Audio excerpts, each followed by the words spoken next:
त्याची विचारपूस करण्याचं काम इथून पुढच्या कालावधीमध्ये भारतीयांनी करायला पाहिजे अशी माझी भावना ही निश्चितपणाने आहे.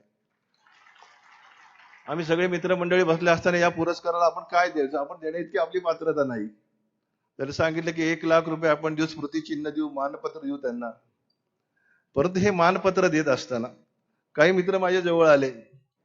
त्यांनी सांगितलं, विशाल अगरवाल असतील, विक्रम अगरवाल असतील, सचिन थिटे असेल, असे 5-6 मित्र आमचे एकत्र आल्यानंतर सांगितले, नाही आम्ही प्रत्येक जण 50,000 रुपये देणार. मग ही रक्कम 5,00,000 रुपये झाली. मग आम्ही ठरवलं की 5,00,000 रुपये त्यांना या ठिकाणी आपण द्यायचे. परंतु 5,00,000 रुपये ही काय मोठी रक्कम नाही. या देशामध्ये अनेक वीरांनी आपलं बलिदान दिलेलं आहे. आम्हाला देखील सुभेदार खंडोजी मानकरांचा वसा हा लाभलेला आहे. ज्यांनी छत्रपतींच्या स्वराज्य निर्मितीमध्ये आपले योगदान केले, सुभेदार खंडोजी मानकर म्हणून त्याला समजलं जातं. एका कुटुंबातले 4 सुभेदार होते आणि तेच रक्त आमच्यामध्ये आहे. त्यामुळे शूरवीरांचा गौरव करण्याचा अधिकार हा आम्हाला पूर्णपणे निश्चितपणे आहे.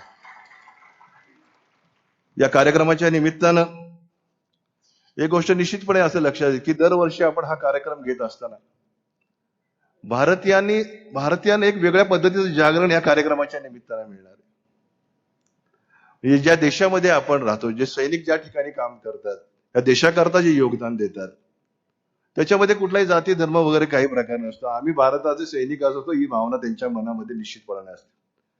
त्यामुळे या सगळ्या गोष्टीचा विचार करत असताना आपण देशासाठी काहीतरी योगदान करायला पाहिजे ही भावना माझ्या दिवा प्रतिष्ठाने वीर हनुमान मित्र मंडळामध्ये निश्चितपणे या ठिकाणी होती. मी अधिक वेळ या ठिकाणी ताईंना दमून आलेल्या ताई तरी या कार्यक्रमाच्या निमित्ताने त्या उपस्थित झालेल्या आहेत. परंतु या कार्यक्रमाच्या निमित्तानं अंतर्मन भरून येतं की अनेकांनी योगदान या देशाकरता खऱ्या अर्थाने जी लोक शहीद झालेले आहेत त्याच्या कुटुंबियाचा विचार या देशामध्ये होणं अत्यंत आवश्यक आहे. जमीलबाईशी आम्ही दुपारी बसलो असताना त्यांनी सांगितलं एक कार्यक्रम दिल्लीच्या ठिकाणी झाला, 40-50 कोटी रुपये त्या ठिकाणी खर्च झाले त्या कार्यक्रमाला. परंतु काही सैनिकांच्या घरच्या ज्या लोकांच्या पायामध्ये चप्पल देखील नव्हती ही अवस्था या सैनिकांची जर असेल तर आपल्या देशाचं याच्यापेक्षा दुर्दैव कुठलं नाही. त्यामुळे त्यांच्या भावनेची जपणूक करण्याचं काम आपल्या देशामध्ये होणं अत्यंत आवश्यक आहे. कारण की ज्या भावनेच्या आधारे आपलं घरदार सोडून ही मंडळी आपल्याकरता लढत असतात, म्हणजे आपल्या उद्यासाठी ते आपलं जीवनक्रम खर्च करत असतात. आपल्याला माहिती आहे की कारगिलला वॉर मेमोरियलच्या ठिकाणी असं दिलेलं आहे, when you go home tell them we gave our today for your tomorrow.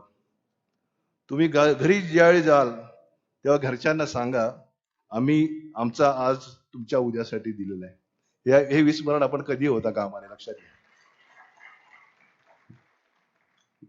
हे मनोगत व्यक्त करत असताना फक्त एक गाण्याचा अंतर मला या ठिकाणी आठवतो. कारण की परमवीर चक्र विजेते शहीद अब्दुल यांच्या आठवणीतून हे गाणं मला या ठिकाणी आठवतंय. जिंदा रहने के मौसम बहुत है मगर जान देने की रुत रोज आती नहीं.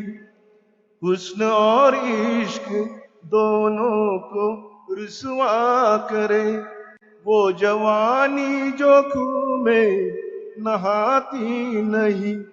बांध लो अपने सर पर कफन साथियों अब तुम्हारे हवाले वतन साथियों अब तुम्हारे हवाले वतन साथियों. या आठवणींना उजाळा देण्याचं काम इथून पुढे प्रत्येक भारतीयानं करावी. हा तुमचा सन्मान नाही, हा पुणेकरांचा सन्मान आहे असं म्हटलं तर ते काही चुकीचं ठरणार नाही. आणि विशेष म्हणजे तिन्ही दलाच्या प्रमुख म्हणून ज्यांनी आपल्या देशाचं नाव उज्ज्वल केलं त्या पहिल्या राष्ट्रपतींच्या हस्ते आज या ठिकाणी पुरस्कार देतोय. प्रतिभाताई, आपली तब्येत बरी नसताना आपण या ठिकाणी आलात आणि आमच्यावरचं प्रेम व्यक्त केले त्याबद्दल तुम्हाला देखील मनापासून धन्यवाद देतो. आणि असेच कार्यक्रम दीपक मानकर आपण सातत्याने चालू ठेवा. पुणेकर तुमच्या पाठीमागे निश्चित राहतील आणि तुमचं स्वप्न जी कोथरूडमध्ये शिवसृष्टी झाली पाहिजे ते लवकर पूर्ण व्हावं अशी शुभेच्छा व्यक्त करतो आणि या ठिकाणी थांबतो. धन्यवाद.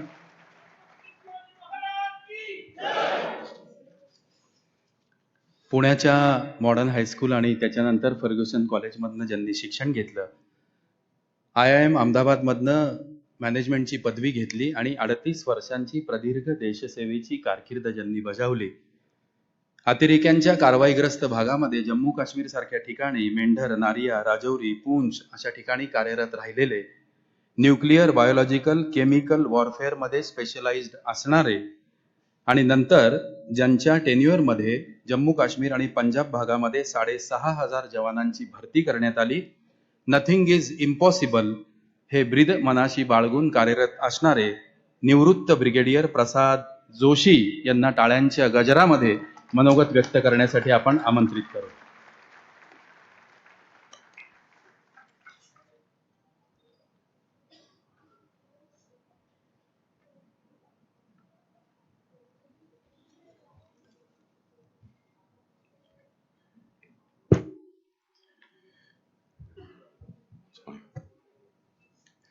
मिसेस प्रतिभाताई पाटिल, भारत की प्रथम महिला पूर्व राष्ट्रपति, भारतीय सेना की पूर्व सुप्रीम कमांडर और शहीद परमवीर चक्र विजेता कंपनी क्वार्टर मास्टर हवलदार अब्दुल हमीद की वीर पत्नी श्रीमती रसुलन देवी, इनको आर्मी एटिकेट के मुताबिक सैल्यूट करके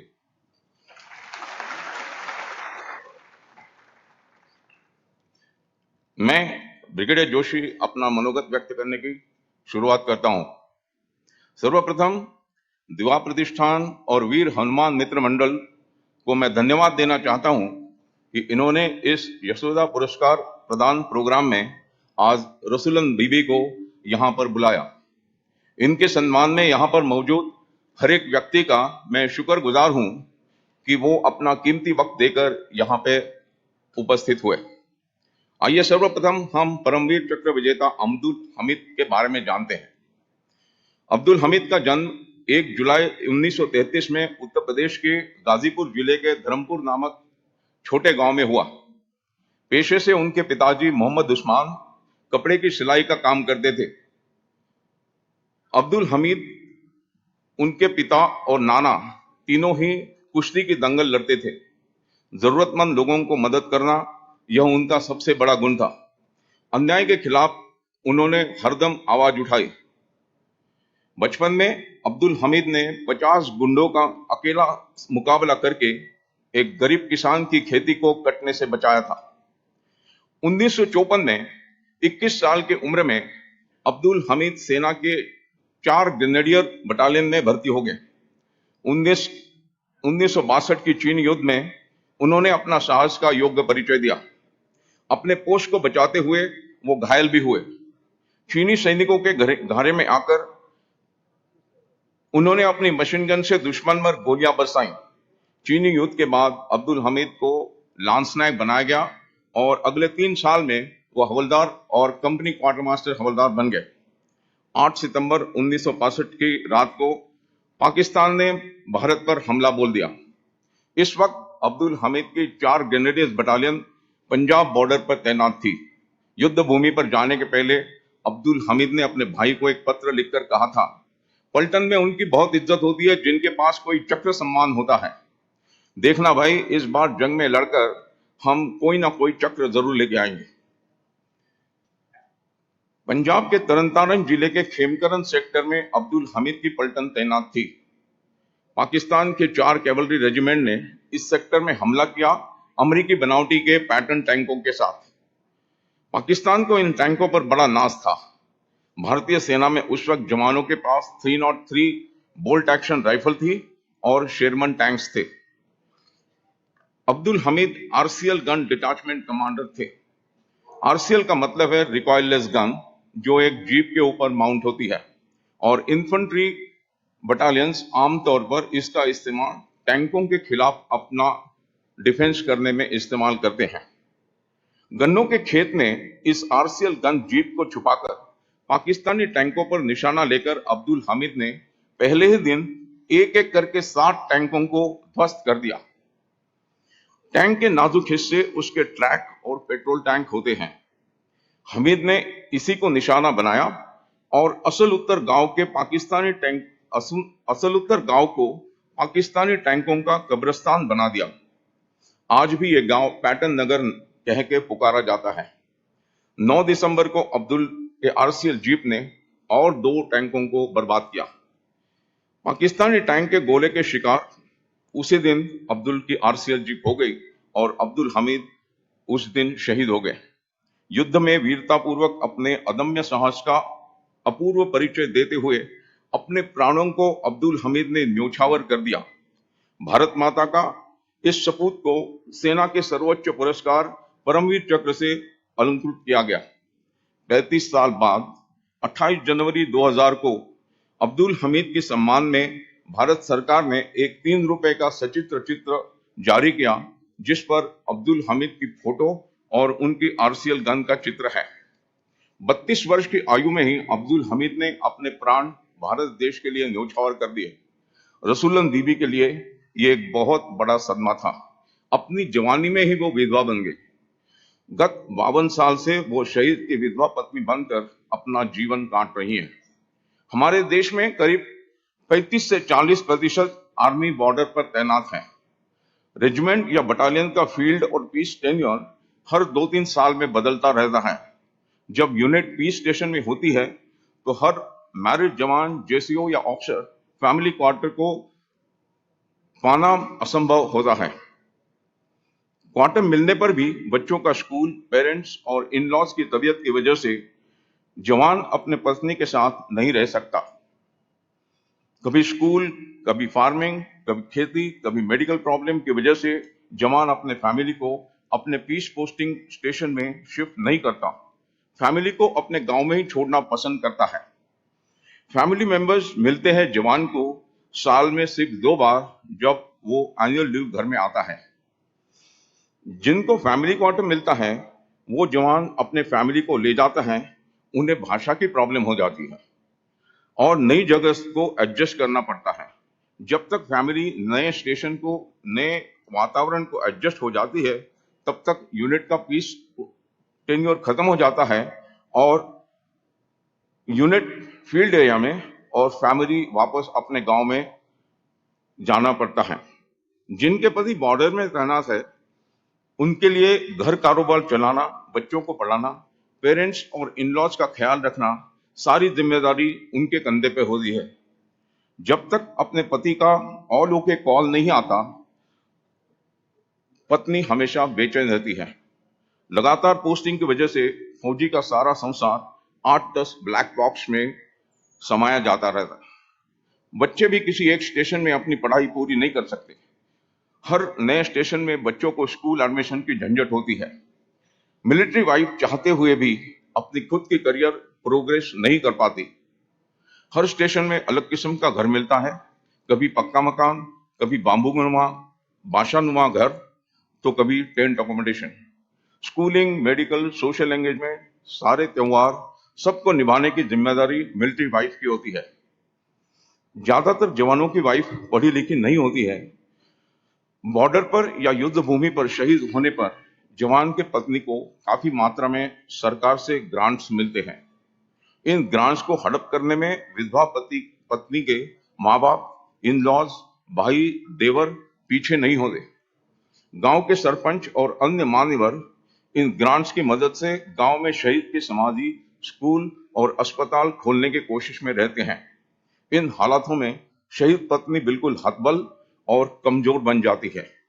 इसलिए आप सबको मेरा निवेदन है कि कभी ऐसे मिलिट्री वाइफ को आप मिले तो उनके साथ 1-2 घंटे का टाइम, अपना वक्त गुजारें। उनके जीवन शैली को और उनके प्रॉब्लम को समझें और उन प्रॉब्लम्स को समझाने की कोशिश करें, उनकी सहायता करें, समाज में उन्हें सम्मान की जगह दें। Military wife is mentally tough. She is capable of traveling alone with children and household from one end of the country to the other. She may be facing number of problems, but she will never show it on her face. She is brave at heart and mentally robust. Ask her how she is, and her answer will always be, "Oh, I am very fine." अंत में मैं इतना ही कहूंगा, जब देश में हम मना रहे हैं दिवाली, इनके पति बॉर्डर पे झेल रहे हैं गोली, तुम भूल न जाना उनको और तुम भूल भी न जानो इनको। जय हिंद, जय हिंद, जय हिंद। Thank you.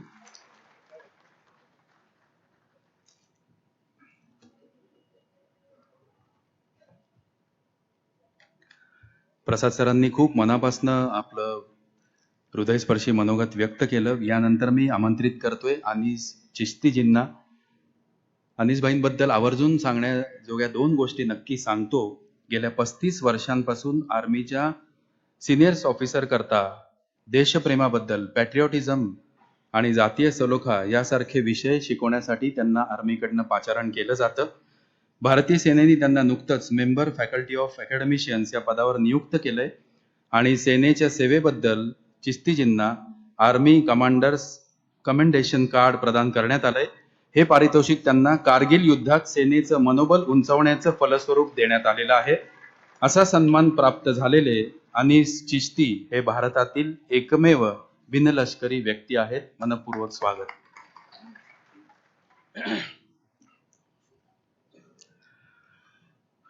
आदरणीय मंच और उपस्थित मेरे इस प्यारे शहर के सारे भाइयों और बहनों, मैं पिछले 35 साल से, जैसे भी कहा, कि आर्मी को प्रशिक्षण दे रहा हूं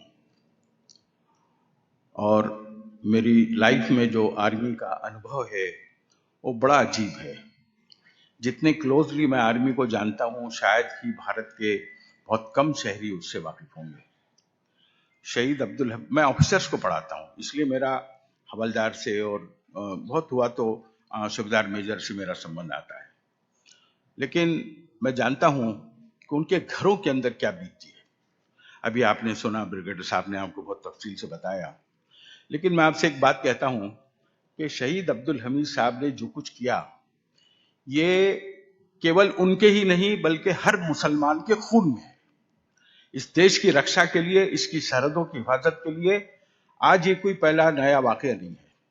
मैं आपको ले चलता हूं 711, 712 की तरफ, जब मोहम्मद बिन कासिम ने भारत के ऊपर हमला किया था, अटैक किया था. 711, 712 की बात बता रहा हूं मैं, ईस्वी सन. आपको हैरत होगी कि राजा दाहिर की आर्मी में, उसकी डिफेंस फोर्सेस के अंदर जो सबसे बड़ा कंटिंजेंट था वो मोहम्मद बिन हरस बिन अल्लाफी का था, और वो राजा दाहिर के तरफ से मोहम्मद बिन कासिम के खिलाफ लड़ा था और मैदान जंग के अंदर काम आया था. मोहम्मद बिन हरस बिन अल्लाफी इतना पावरफुल आदमी था, राजा दाहिर के जो कॉइन चलता था, सिक्के की एक तरफ राजा दाहिर की तस्वीर होती थी, दूसरे तरफ मोहम्मद बिन हरस बिन अल्लाफी का नाम छपा होता था. तो इस देश की रक्षा के लिए बहुत जमाने से मुसलमान अपना खून बहाते आए हैं. सिर्फ इतना ही नहीं, बलबन ने, आपको मालूम होगा कि ये जो हलाकू खान और चंगेज खान थे, इनकी जो आर्मी होती थी वो लाखों की संख्या में चलते थे, और सिर्फ किसी शहर पे से जब गुजर जाते थे तो पीछे कुछ नहीं होता था, आग, धुआं और खून, ये चीज छोड़ जाते थे. उन्होंने भारत के ऊपर 3 बार अटैक किया, लेकिन तीनों मर्तबा गियासुद्दीन बलबन और उसके अलाउद्दीन खलजी, इन लोगों ने उसका मुकाबला किया. और कैसे मुकाबला किया? अपने सगे बेटों को, अपने चचा को मैदान जंग के अंदर उतारा. शेर खान और शहीद खान की पूरी इतिहास मौजूद है. उन्होंने अपने खून से इस धरती को सेंचा और हलाकू और चंगेज खान की फौज से आर्मी को बचाया.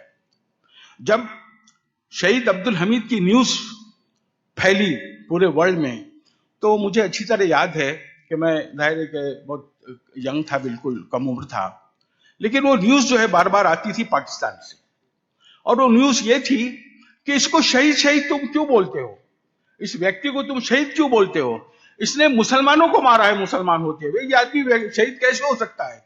तो उसका जवाब जो है हिंदुस्तान के उलेमा ने दिया. हिंदुस्तान के उलेमा ने दिया कि दिमाग खराब हो गया है तुम लोगों का.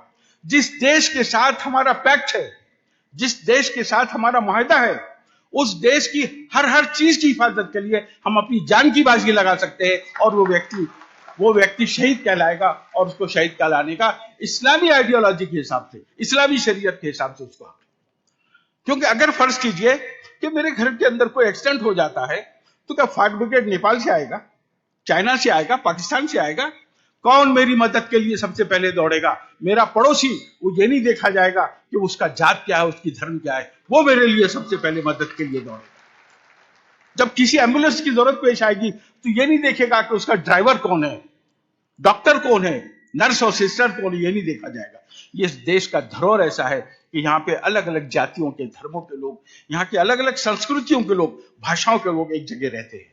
और इस हमारी जो विविधता में एकता जिसे कहते हैं, इसको जिंदा रखने के लिए शहीद अब्दुल हमीद जैसे प्रतीक हमारे सामने, ये प्रतीक है।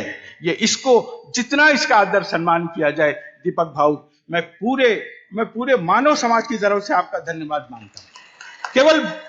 केवल पूना के लोगों की तरफ से नहीं, पूरे मानव समाज की तरफ से आपका धन्यवाद मानता हूं, इसलिए कि आपने मानवता की रक्षा के लिए, इस देश की रक्षा के लिए जिन्होंने अपना खून बहाया।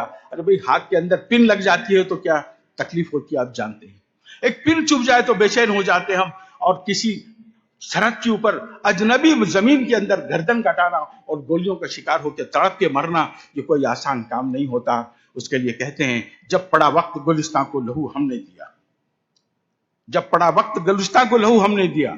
एक जान का जिया है तो ऐसा जिया नहीं, जान है मामूली सी चीज है, देश मेरे सामने बहुत बड़ा है, मेरी जान से बहुत महान है। अगर वो बचता है और मेरी जान चली जाती है तो जान देश के चरणों पे कुर्बान है। ये काम इस अब्दुल हमीद ने किया है। मैं आप सबका बहुत आभारी हूं, और खास तौर से मानकर परिवार का, कि तुमने और आपके सारे मित्र मंडल जो हैं, इनका बहुत आभारी हूं कि आपने एक बहुत अच्छा, एक बड़ा काम किया, और आज के युग में इसकी बहुत जरूरत थी। आज के भारत में ऐसा मैसेज जाने की बहुत जरूरत थी। मैं आप सबका फिर एक बार शुक्रिया अदा करता हूं। धन्यवाद।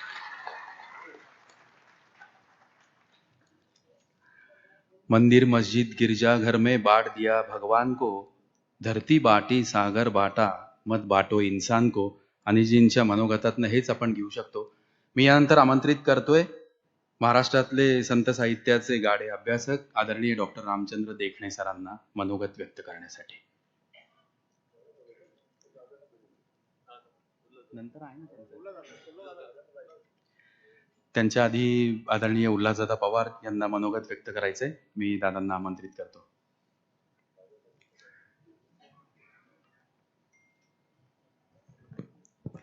आज यांचा आपण सन्मान करतो यशोदा माता पुरस्कारानं। ते आपल्या सर्वांच्या श्रद्धेय आणि पूजनीय रसूल बीबी, आणि ज्यांच्या शुभ हस्ते हा सोहळा माननीय दीपक मानकर, दिशा परिवार, हनुमान मित्र मंडळ आणि संपूर्ण परिवाराने या ठिकाणी आयोजित केला आहे, त्यांना मी धन्यवाद देत असताना, ज्यांच्या शुभ हस्ते हा कार्यक्रम या ठिकाणी होतोय, त्या म्हणजे भारताच्या इतिहासामध्ये स्वतःच्या नावानं इतिहास घडवणाऱ्या भारताच्या पहिल्या महिला राष्ट्रपती आदरणीय प्रतिभाताई पाटील यांच्या हस्ते हा पुरस्कार दिला जातोय। असा एक वेगळा सोहळा, आणि आता माननीय अनिश चिश्ती, ब्रिगेडियर जोशी आणि दीपक भाऊ मानकर यांनी जे प्रास्ताविक आपल्या मनोगत या ठिकाणी व्यक्त केलं, एक अत्यंत भावस्पर्शी आणि आजच्या काळामध्ये देशाला, मानवतेला, शांततेला, ऐक्याला पोषक असा हा कार्यक्रम या ठिकाणी होतोय, आणि त्यामध्ये आम्हाला सहभागी करून घेतलं याबद्दल मी या ठिकाणी मनापासून आपले आभार मानतो। खरं तर आज आमचं भाग्य की ज्यांना परमवीर चक्र मिळालं ते क्वार्टर मास्टर अब्दुल हमीद, त्यावेळेच्या आम्ही विद्यार्थी दशेमध्ये ते सर्व वर्तमानपत्रामध्ये वाचत होतो। जगामध्ये सगळीकडे त्यांचा फोटो आणि त्यांचे बलिदान याची जगभर चर्चा झाली, ज्याचा आता उल्लेख माननीय अनिश चिश्ती यांनी या ठिकाणी केला। त्यांना पाहता आलं, त्यांच्या सानिध्यामध्ये बसता आलं, त्यांचं दर्शन घेता आलं। हा आमच्या जीवनातला दीपक अत्यंत भाग्याचा दिवस तुम्ही आज या ठिकाणी घडवून आणलेला आहे। त्यांचे नातू या ठिकाणी आलेले आहेत, जमीलन, आणि या सर्वांना पाहता आलं, यांचं दर्शन घेता आलं, आणि जी भावना त्या सर्वांनी या ठिकाणी व्यक्त केली की आपला भारतीय सैनिक सीमेवर आणि त्याच्या कुटुंबाची काय अवस्था आहे, आता ब्रिगेडियर जोशी यांनी आपल्याला सांगितलेलं आहे। त्यांच्या मुलाच्या शिक्षणाची काय अवस्था आहे, त्यांच्या कुटुंबियांची काय अवस्था आहे, वर्षातून त्यांना किती आपल्या कुटुंबाबरोबर रजा मिळते आणि किती दिवस त्यांना घालवता येतात, याचं सगळं वर्णन त्यांनी आपल्या पुढे केलेलं आहे। ते तसं अत्यंत हृदयस्पर्शी आहे। पण आपण काय आहोत, सरकार कोणतेही येऊ द्या, तो भाग वेगळा आहे, पण भारतीय माणूस म्हणून आपलं काय काम आहे? लढाईच्या वेळी आपण सैनिकांचा जय जयकार करतो आणि लढाई संपली की त्या सैनिकाला रस्त्यावर समारंभात त्याच्या कुटुंबियांना किती सन्मानाने वागवतो याचं आत्मचिंतन करण्याचा आजचा हा सोहळा आहे. आणि म्हणून असा सोहळा माननीय दीपक मानकर यांनी आपल्या मातोश्रींच्या स्मरणार्थ हा जो यशोदा पुरस्कार दिला जातो, त्या सर्वांना एक आत्मचिंतन, आत्मबोध करण्याचा हा प्रसंग आजच्या कार्यक्रमातून त्यांनी निर्माण करून दिलेला आहे. आणि तोही आईच्या नावानं. आईची महती त्यांनी या ठिकाणी सांगितली, मी सांगण्याची आवश्यकता नाहीये. परंतु बाळासाहेब भारदे नेहमी सांगायचे, आई म्हणजे पृथ्वीवरचं ईश्वराचं साक्षात रूप म्हणजे आई, असं आईचं वर्णन बाळासाहेब भारदे करायचे. त्या आईच्या स्मरणार्थ यशोदा मातेच्या नावानं हा पुरस्कार या ठिकाणी दिला जातो. आणि तो देत असताना आता क्वार्टर मास्टर अब्दुल हमीद यांचा संपूर्ण जीवनपट आपल्यापुढे ब्रिगेडियर जोशी यांनी मांडलेला आहे. आणि चिश्ती यांनी या ठिकाणी भारतीय इतिहासामध्ये सर्व समाजाचं या मातृभूमीसाठी बलिदान आणि संघर्ष जो इतिहास आहे तो त्यांनी अत्यंत चांगल्या प्रकारे या ठिकाणी मांडलेला आहे. आणि तो आज नाही, पूर्वीपासून आहे. त्याचं वर्णन त्यांनी या ठिकाणी केलं. छत्रपती शिवाजी महाराजांच्या आरमारात देखील दौलत खान होते आणि त्यांच्या तोफखान्याचे इब्राहिम खान तेही प्रमुखच होते. सर्वांनी आपल्या मातृभूमीकरता लढले. एवढंच नव्हे तर बहादूरशाह जफर त्याच्या दोन्ही मुलांची मुंडकी कापून ही ब्रिटिशांनी त्यांना दिली. आणि तात्या टोपेंनी सांगितलं, महाजी म्हणजे शिंदे परिवाराने सांगितलं, सर्वांनी सांगितलं की तुमच्या नेतृत्वाखाली हा भारतीय लढा आम्ही लढू. त्या बहादूरशाह जफरांना सुद्धा मंडालेच्या तुरुंगात जावं लागलं. हे सर्व इतिहास आम्ही सर्वांनी पाहिलेला आहे. मी अलीकडच्या काळातलं चिश्ती साहेब सांगू इच्छितो. नेताजी सुभाषचंद्र बोस यांच्या आझाद हिंद फौजेमध्ये कॅप्टन शाहनवाज खान, ब्रिगेडियर हानवी, ही सगळी मंडळी त्या स्वातंत्र्याकरता लढत होती. आणि स्वातंत्र्यानंतर कॅप्टन शाहनवाज खान हे भारताच्या पहिल्या मंत्रिमंडळात, पंडित जवाहरलाल नेहरूंच्या मंत्रिमंडळात मंत्री म्हणून काम करत होते. हे आम्ही सर्वांनी पाहिलेलं आहे. काश्मीरमध्ये मराठा लाईट इन्फंट्रीचे जे प्रमुख होते, लेफ्टनंट जनरल महमूद हुसेन जाकी, हे आपल्या हैदराबादचे होते. तेही पाकिस्तानच्या विरुद्ध लढलेले आहेत.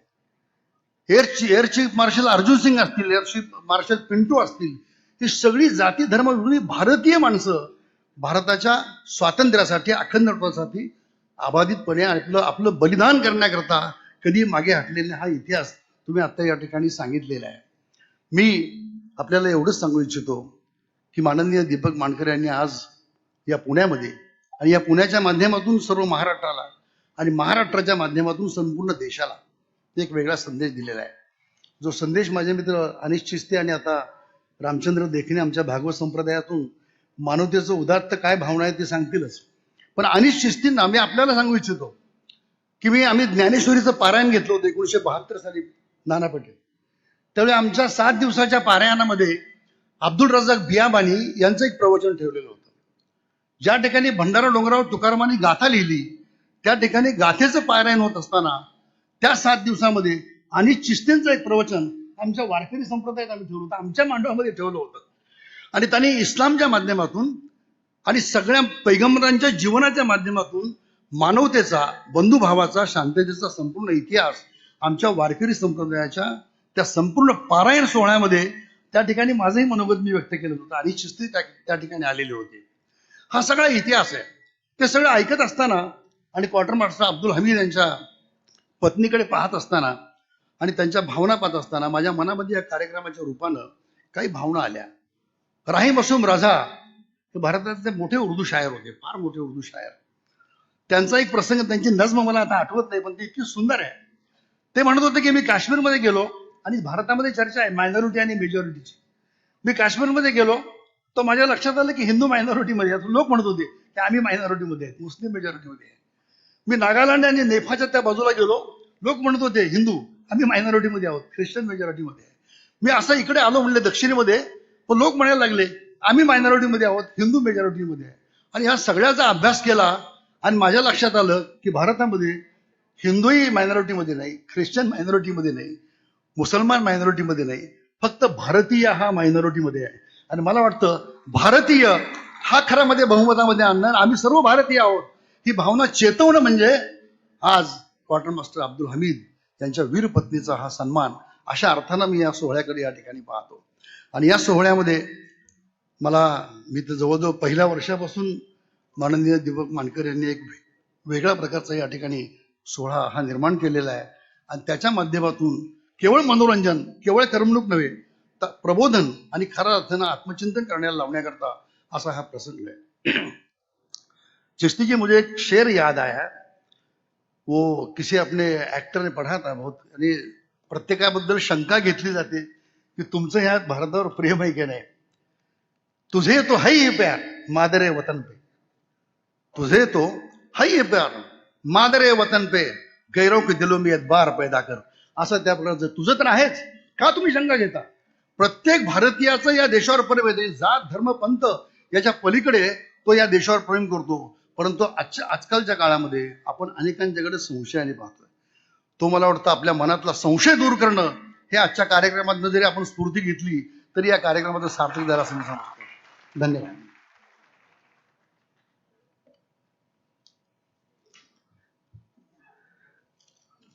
यानंतर आपण यशोदा पुरस्कार प्रदान करणार आहोत. त्या पुरस्काराविषयी माझे मित्र प्रसिद्ध निवेदक संदीप पंचवाटकर आपल्याशी संवाद साधतील. सन 2018 का ये यशोदा पुरस्कार प्रदान शुरू होने जा रहा है.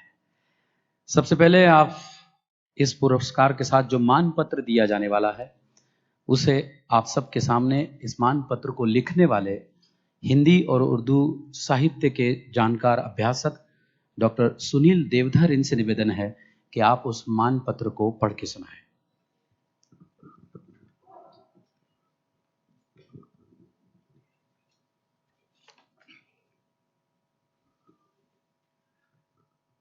नमस्कार. श्रीमती रसूलन बीवी यांना समर्पित मानपत्र हिंदीत. दिवा प्रतिष्ठान पुणे अभिनंदन पत्र वीर पत्नी श्रीमती रसूलन बीवी के प्रति. आ गया कुछ याद, दिल भर आया, आंसू गिर पड़े. आ गया कुछ याद, दिल भर आया, आंसू गिर पड़े. हम न रोए थे तुम्हारे मुस्कुराने के लिए. सिर्फ एक बार रो लेने के बाद ताउम्र न रोने की कसम लिए देश के लिए कुर्बान होकर जंग जीतने वाले शहीद अब्दुल हमीद की याद को अपने सीने में रोशन किए. हर पल जिंदगी से लड़ते जूझते और उसमें फतेह हासिल करने वाली शख्सियत का नाम है मोहतरमा रसूलन बीवी. अपने शौहर की दिलेरी, हिम्मत और वतन परस्ती पर नाज करती रसूलन बीवी कम बोलती हैं, मगर उनका बोला हुआ सोचने पर मजबूर करता है. उनका मानना है कि एक आदमी के मर जाने के बाद उसके लिए सब खत्म रह जाते हैं. हमारे लिए कुछ भी खत्म नहीं होता, यानी जिंदगी का एक मुश्किल और नया रास्ता शुरू होता है. वे ये भी कहती हैं, शहरी होना ठीक है, मगर आदमी के भीतर गांव की आबो हवा बनी रहनी चाहिए. आपके ये अल्फाज उन सब के लिए हौसला, चरागे राह और रहबर हैं जो जिंदगी की जंग लड़ रहे हैं या जिंदगी से घबराकर खुदकुशी कर रहे हैं. सन 1933 में गाजीपुर में जन्मे अब्दुल हमीद एक ऐसे परिवार से थे जिसकी माली हालत कोई बहुत अच्छी नहीं थी. मां घंटों सिलाई कढ़ाई करती. चौथी तक पढ़े वीर अब्दुल हमीद की आंखों में देशभक्ति का सपना था कुछ कर गुजरने का. और यही वजह थी कि 1965 की जंग में सिर्फ 32 बरस की उम्र में पाकिस्तान के पेंटेन टैंकों को तोड़ते हुए वे शहीद हुए. मरणोपरांत उन्हें सबसे बड़े सैनिक सम्मान परमवीर चक्र से सम्मानित किया गया. ये सम्मान उनकी पत्नी मोहतरमा रसूलन बीवी ने ग्रहण किया था, जो आज हमारे बीच मौजूद हैं. हमें लगता है जैसे शहीद अब्दुल हमीद की आवाज आज भी गूंज रही है. जिस तरफ से पुकारेगा हिंदुस्तां, उस तरफ ही वफा की सदा देंगे हम. वक्त आने दे ऐ मां तेरे नाम पर, अपनी हस्ती व मस्ती मिटा देंगे हम. और इसी आवाज में अपनी आवाज मिलाते और शहीद अब्दुल हमीद को याद करते हुए दिवा प्रतिष्ठान और वीर हनुमान मित्र मंडल वीर माता वीर पत्नी मोहतरमा रसूलन बीवी को यशोदा पुरस्कार समर्पित कर गर्व का अनुभव कर रहा है। एक सैनिक के शहीद होने के बाद सबसे अधिक जाति, जज्बाती और समाजी नुकसान और दर्द मां, बहन, बीवी और बेटी को ही सहना होता है। एक पत्नी, एक मां के रूप में श्रीमती रसूलन बीवी की जिंदगी उस शम्मा सी है जो तिल तिल जलकर भी रोशन रहती है। आज भारत मां को मां न कहने वाले कथित राजनेताओं को रसूलन बीवी की खामोशी जवाब दे रही है, जैसे कह रही हो, टैंक आगे बढ़ें कि पीछे हटें, कोख धरती की बांझ होती है, फतेह का जश्न हो कि हार का सोग, जिंदगी मैयतों पे रोती है। इसलिए ऐ शरीफ इंसानों, जंग टलती रहे तो बेहतर है, आप और हम सभी की आंगन में शम्मा जलती रहे तो बेहतर है। ये दुआ कबूल हो। एक बार फिर मोहतरमा रसूलन बीवी को यशोदा पुरस्कार समर्पित कर हम अपनी भावना और आदर व्यक्त करते हैं। ससम्मान हर्षवर्धन दीपक मानकर संस्थापक, करण दीपक मानकर अध्यक्ष, पुणे, दिनांक 5 मई 2018। धन्यवाद।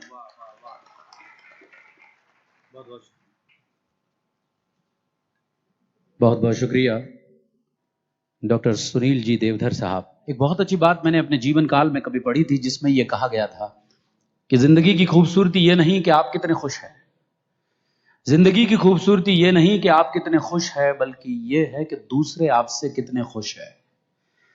अपनी वीरता से, अपने पराक्रम से, अपने न केवल अपने परिवार का बल्कि अपने इलाके का, अपने देश का नाम जिन्होंने रोशन किया, ऐसे शहीद अब्दुल हमीद, इनकी वीर पत्नी को यह पुरस्कार यहां पर दिया जा रहा है।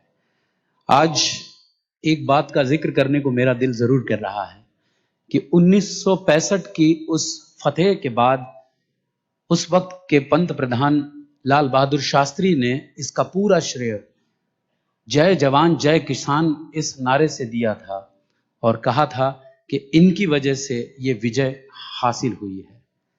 आज वही नजारा फिर एक बार हमारी आंखों के सामने है।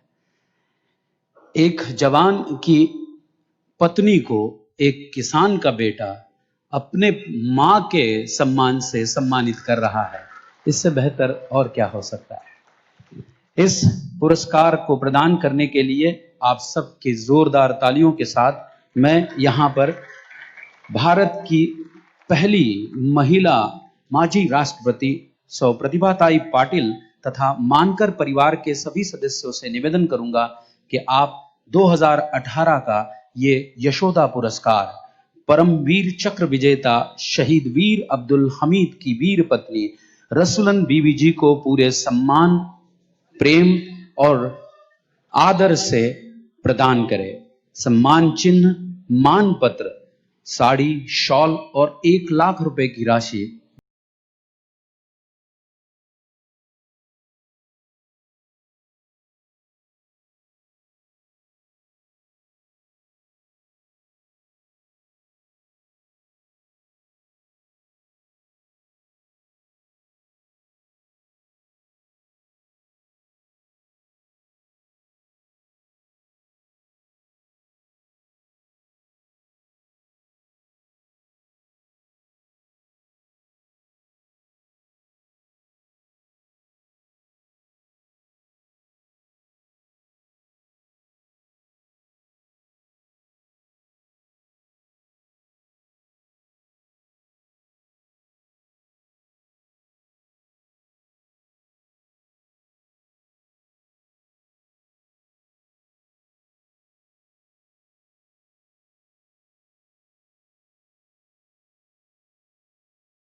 जवान के हिस्से में मगर मौत कहां, जवान के हिस्से में मगर मौत कहां, जवान तो मरकर भी शहीद होता है।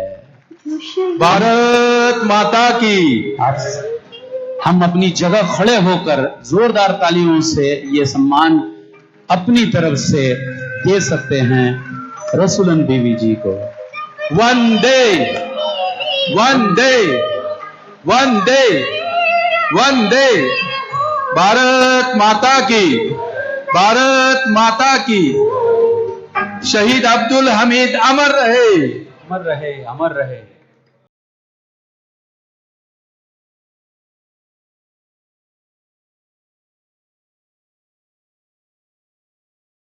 हमारे आज को बेहतर बनाने के लिए जिन्होंने अभी तक हमारी रक्षा की और हमारे आने वाले कल के जश्न को कायम रखने के लिए जो आज भी सीमा पर खड़े होकर हमारी रक्षा कर रहे हैं, ऐसे हर एक जवान को हम प्रणाम करते हैं। जय।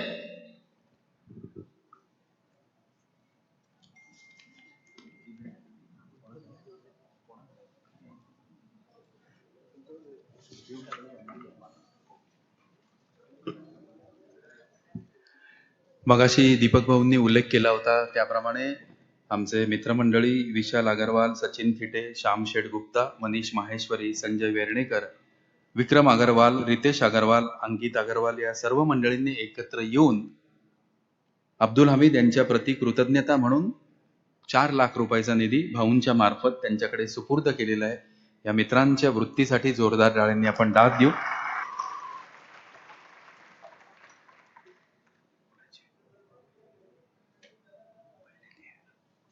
यानंतर वीरपत्नी श्रीमती रसूलन बीबीजी यांनी 2 शब्द बोलावे अशी विनंती आहे। जी हां, इस पुरस्कार को प्राप्त करते हुए वीर पत्नी श्रीमती रसूलन बीवी जी आज यहां अपने जज्बातों को व्यक्त करें।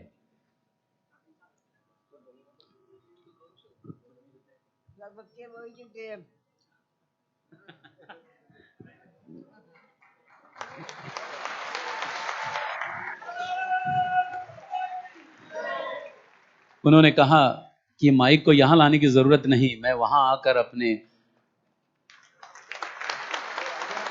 भावों को प्रकट करूंगी। पर बीवी आप यहां पे खड़ी हो जाएगी तो शायद दिख नहीं पाएगी लोगों को, है?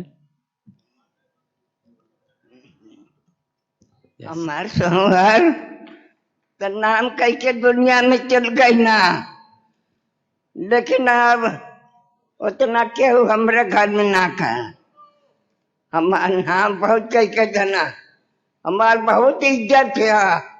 हम जहाँ आईला तहाँ हमार मान बहुत होला। अपने तो चल गई ना, लेकिन हमार मान बहुत है, हमारी इज्जत बहुत है। हमके बहुत अच्छा लगा ला यहाँ जहाँ आईला। हाँ, सबके हमार धन्यवाद और सबके हमार छोटों के दुआ आशीर्वाद हमार। हाँ हाँ, बोलना जो प्यार और दुलार यहाँ पर उन्हें मिला उसकी वो आभार प्रकट कर रही हैं। सबको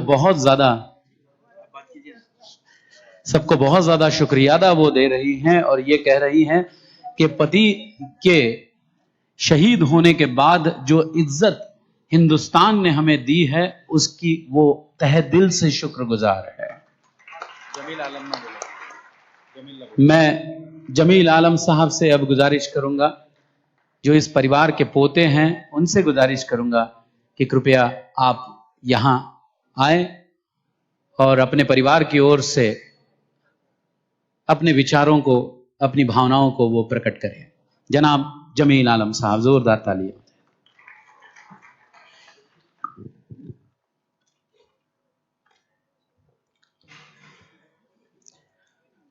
आज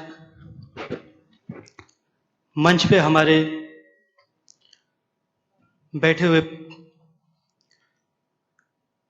परम आदरणीय प्रथम महिला राष्ट्रपति प्रतिभाबाई देवी पाटिल सिंह जी और मंच पे हमारे बैठी हुई दादी जी, मंच पे हमारे बैठे हुए ब्रिगेडियर जोशी साहब, अंकुश कागड़े जी, अनीश जी, और यशोदा पुरस्कार जिन्होंने आज पुणे में ऑर्गेनाइज किया हुआ है, दीपक मानकर जी, मैं उनको तहे दिल से धन्यवाद देता हूं कि आज आप लोग, हमारे पुणे के सारे लोग इस यशोदा पुरस्कार में उपस्थित हुए। आप लोगों को लगा ऐसा कि आज प्रथम मुस्लिम परमवीर चक्र विजेता शहीद वीर अब्दुल हमीद का सम्मान है। और कौन शहीद अब्दुल हमीद? जिन्होंने 8 पैटर्न टैंक को नष्ट किया। आप लोगों को मन में यह लगा होगा कि आज के दिन हम उनके नाम करते हैं, और आज आप उपस्थित हुए, इसके लिए हमारी तरफ से सलाम सबको। और मैं सबसे पहली बात ये बताना चाहूंगा कि हमारी परम आदरणीय महामहिम जी, जब प्रथम आगमन इनका लखनऊ उत्तर प्रदेश में जब हुआ था, और हमारी दादी ने कहा कि जमील,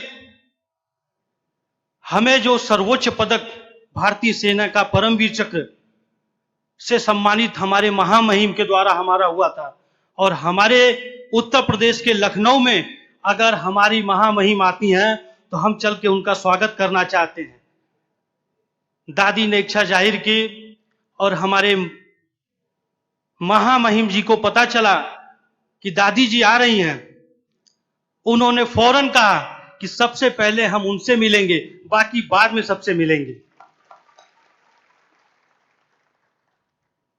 उनको लगा कि आज हम उनसे मिलने जा रहे हैं जो देश के सरहद पे सबसे पहले अपनी सारी त्योहारों को भूल करके और अपने देश को बचाने के लिए वहां पे दिन रात खड़े रहते हैं, और जिन्होंने देश को बचाते बचाते, हमारे भारत को बचाते बचाते दुश्मनों के 8 पैटर्न टैंक को नष्ट कर दिया और अपने आप को बलिदान दे दिया देश के लिए।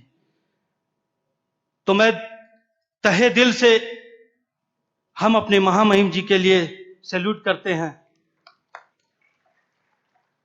इस अवसर पे सबसे खास बात यह हम बताना चाहेंगे कि दादी जी की सेहत तो नहीं थी आने के लिए, लेकिन जब हमने इनको बताया कि दादी आपको पुणे से बुलाया जा रहा है और दीपक मानकर जी का फोन आया था, आपको वहां चलना है, दादी ने कहा कि बेटा हमारी तबीयत तो नहीं सही है, लेकिन अगर उन्होंने सम्मान के साथ बुलाया है तो हम जरूर चलेंगे। और दादी ने उस अवस्था में हिम्मत जुटाई और मैं उनको साथ लेके आने का काम किया। दादी जब वहां से चल दी, तभी से इनकी सारी व्यवस्थाएं और उनकी अवस्था को देखते हुए मानकर साहब ने पूरी व्यवस्था कर रखी थी कि इनको कोई दिक्कत, कोई परेशानी ना हो। जब मैं यहां आया, हमने होटल में स्टे किया, तो सारे लोग मिलने वाले, हमारे पुणे के सारे लोग जब वहां आए मिलने के लिए, उन्होंने खुशी जाहिर की कि हम उस परिवार से मिलने जा रहे हैं। फिर उसके बाद दादी ने पूछा कि हम यहाँ कार्यक्रम में आए हैं और जो कार्यक्रम करा रहे हैं उनके बारे में हमको जरा सा बता दीजिए। उन लोगों ने कहा कि वो ऐसे शख्स हैं जो गरीब अगर अस्पताल में उसके पास पैसे नहीं है, इलाज नहीं करा पा रहा है, तो वो जा करके स्वयं उनकी पूरी इलाज का खर्च और उनका इलाज भी कराते हैं। जिस गरीब की बेटी का अगर शादी नहीं हो रहा है, जो कमी आ रही है जिसके कारण उसकी शादी नहीं हो सकती, तो उन्होंने पैसे और जो भी कमी के कारण अगर शादी नहीं हो रही उस चीज को उन्होंने पूरा किया। तो ये सुन करके हमारी दादी बहुत खुश हुई और बोली कि अगर इस तरीके का हमारे यहाँ कोई काम करता है तो उसको हम मसीहा के रूप में जानते हैं। और वाकई में मुझे अच्छा लगा कि इस तरीके का काम करने वाला, इतना अच्छा काम करने वाला और सबको लेकर के चलने वाला। आज सभी लोग देश की बात करते हैं। हमारे जोशी साहब से हमको बहुत अच्छा लगा, हमारे ब्रिगेडियर साहब यहाँ मौजूद हैं, मैं उनको भी सैल्यूट करता हूं। उन्होंने आर्मी के बारे में और हमारे दादाजी के बारे में काफी अच्छी जानकारी दी। आर्मी में कभी, चाहे वो मुस्लिम हो, सिख हो, ईसाई हो, हिंदू हो, कभी आपस में मतभेद नहीं उनको होता है और एक साथ बैठ करके खाना खाते हैं, एक साथ। हमने भी देखा है वहां जाकर के। तो आज हमारे देश में अगर किसी भी कारणवश लोगों में अगर दिल में कोई कसक है उनके अंदर, तो उसको दूर करें। अगर हम अपनी घर को, अपने देश को अगर मजबूत नहीं कर पाएंगे तो हम दुश्मन देश से क्या लड़ेंगे। हमारे वो जो जवान, हमारे वो शहीद परिवार, जो शहीद परिवार आज देश के लिए लड़ते हैं, तो वो और हमारे दादाजी भी, उन्होंने ये नहीं जाना कि मैं मुस्लिम हूं, हिंदू हूं, सिख हूं, ईसाई हूं। वो सिर्फ अपने आप को एक सच्चा देशभक्त और एक जवान अपने आप को माना है, जो देश के लिए हमेशा तैयार रहते हैं। जोशी साहब के अंदर मैंने वो जोश देखा। वाकई में आर्मी के लोग काबिले तारीफ होते हैं और वो जोश और जज्बा हमेशा उनके दिलों में और उनके मन में बसा हुआ होता है। दादाजी ने हमारे इतनी बड़ी कुर्बानी दी। मेरा सौभाग्य है कि मैं उस परिवार से, उनके पौत्र के रूप में मैंने जन्म लिया। दादी हमारी कभी कभी जब रात के समय में बैठती हैं और हमसे ही वो शेयर करती हैं, बोलती हैं कि तुम्हारे दादा जब फौज में, यानी 1962 की लड़ाई में उन्होंने सेना मेडल लेके आए और 13 दिन तक उनको जब गोलियां लगी थी, उनको पता नहीं था कि हम जिंदा वापस आएंगे कि नहीं आएंगे। 13 दिन तक उनका कोई पता नहीं चला। हम सबको लगा कि 1962 में अब हम उनको देख नहीं पाएंगे। लेकिन आने के साथ साथ जब 1965 का जंग आया और वो छुट्टी पे थे, उन्होंने रेडियो में सुना कि 1965 का जंग छिड़ चुका है। उन्होंने घर पे किसी को नहीं बताया और जाने की उन्होंने तैयारी कर दी। दादाजी दादी से एक ही वर्ड कहे कि अब हम जा रहे हैं। तो दादी ने कहा कि हम सबको जगाते हैं, वो रात में तैयारी आपने कर दिया है ना, सबको हम बताते हैं कि आप वापस जा रहे हैं। फिर उन्होंने दादाजी के माताजी को बताया, उनके पिताजी को बताया। सब लोगों ने तो एक बार जरूर रोका। उनको दिल में ये डर थी कि 1962 में तो हमने ये सोचा था कि हमने खो दिया है, लेकिन फिर भी उन्होंने हिम्मत जुटाई और देश के लिए अपनी बेटे को, और दादी ने अपनी पति को जाने से नहीं रोका। और वो लोग स्टेशन तक जब गए तो दादाजी के पिताजी ने एक वर्ड उनसे कहा कि बेटा, 1962 में तो हमारी आंखें पथरा गई थी देखने के लिए तुमको। 1965 में कहीं ऐसा ना हो कि हमें लंबा इंतजार करना पड़ेगा। उन्होंने कहा, दादाजी ने जाते जाते एक वर्ड कहा जब ट्रेन में चढ़ गए, बोले अगर आपका बेटा अगर नहीं आएगा तो आप ये सोचिएगा कि आपका बेटा इतना बड़ा काम करेगा कि आप फख्र से आपका सर ऊंचा रहेगा और आप कहेंगे कि हमारे बेटे ने देश के लिए कुछ किया। तो इस तरीके से जब उनकी यादें दादी को आती हैं तो मायूस होती है, लेकिन उनको खुशी इस बात की होती है कि हमें इतना बड़ा पदक उन्होंने दे के चले गए कि उनकी कमी आज हम उस पदक में देखते हैं और उनको महसूस करते हैं। परमवीर चक्र को देख देख करके वो दादाजी को याद करती हैं। लेकिन उन लोगों को जिंदा करने में आज हम सब, आप सब लोगों को, आप सब यहां आज आए, आज उनको जिंदा आपने किया। हमारी महामहिम जी, और उसके बाद मैं सारे लोगों को धन्यवाद दूंगा, और सबसे अहम बात कि मैं उनको धन्यवाद दूंगा जो आज दादी जी को उस पुरस्कार यानी 1966 परमवीर चक्र को फिर से याद दिलाने के लिए आज हमारे महामहिम जी को उन्होंने बुलाया। इसके लिए मैं धन्यवाद दूंगा दीपक मानकर जी को। और हम सबको एक होने की जरूरत है। एक होंगे जब हमारा घर मजबूत होगा, तब हम दुश्मन देश को जवाब दे सकेंगे। धन्यवाद मैं आप सभी लोगों का और हमारे मीडिया भाई का, जिन्होंने आज शहीदों को जिंदा कर रखा है। और एक शायर के हिसाब से मैं आपको एक चीज सुनाना चाहूंगा। शहीदों की मजारों पर लगेंगे हर बरस मेले, शहीदों की मजारों पर लगेंगे हर बरस मेले, बाकी आखिरी यही निशा होगी। थैंक यू, सल्यूट हम।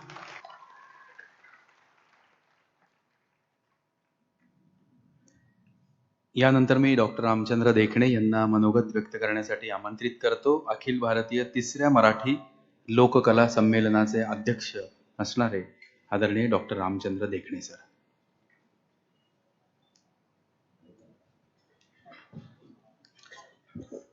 खरं तर खूप वेळ झालेला आहे, पुरस्काराचं वितरणही झालेलं आहे आणि ज्यांचे शब्द आपल्या कानावर पडावेत ते पण पडलेले आहेत।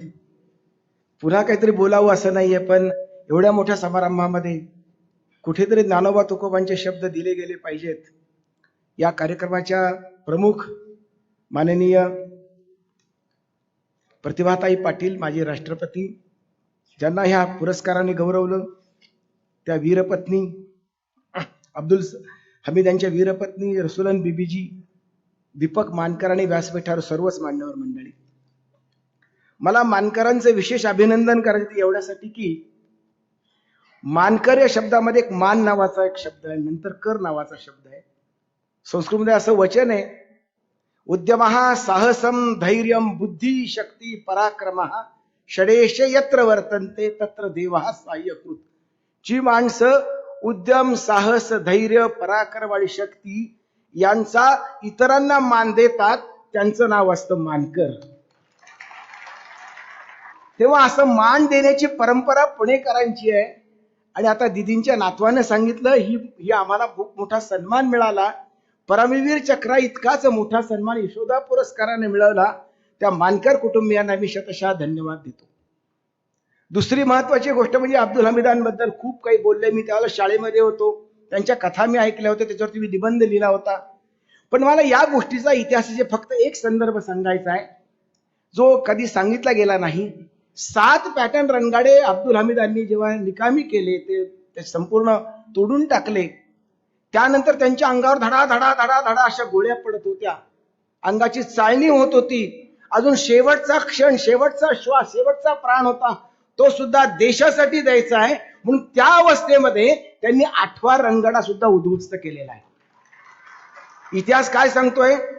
महाराष्ट्राच्या इतिहासामध्ये मुरारबाजी लढायला निघाले, अंगामध्ये थेंबा थेंबामध्ये, बिंदू बिंदू मध्ये छत्रपती शिवराय भिनलेले होते आणि लढता लढता कुणीतरी मुरारीचं मुंडकं छाटलं, मुंडकं बाजूला पडलं, हातामध्ये तलवार आहे, नुसतं धड आहे, वरती शीर नाहीये। शाहिरांनी वर्णन केले, जिवंत वीर लढले लढले नवल कायते घडले, धडा वेगळे शिर झाल्यावर धडही नुसते लढले, मुरारबाजी म्हणते त्याला अमर कथा ही त्यांची, पहा चाळूनी पाने आमच्या इतिहासाची। शीर बाजूला पडले आणि धड आहे, त्या शिरा वेगळ्या धडाने 240 जणांचे बळी घेतले, हा इतिहास। आणि अंगाची चाळणी झाल्यावर सुद्धा शेवटचा क्षण देशासाठी द्यायचा म्हणून वीर मरण पत्करणाऱ्या, हुतात्मा झालेल्या अब्दुल हमीदांचा इतिहास कसा समांतर पद्धतीने महाराष्ट्र पुढे जातोय।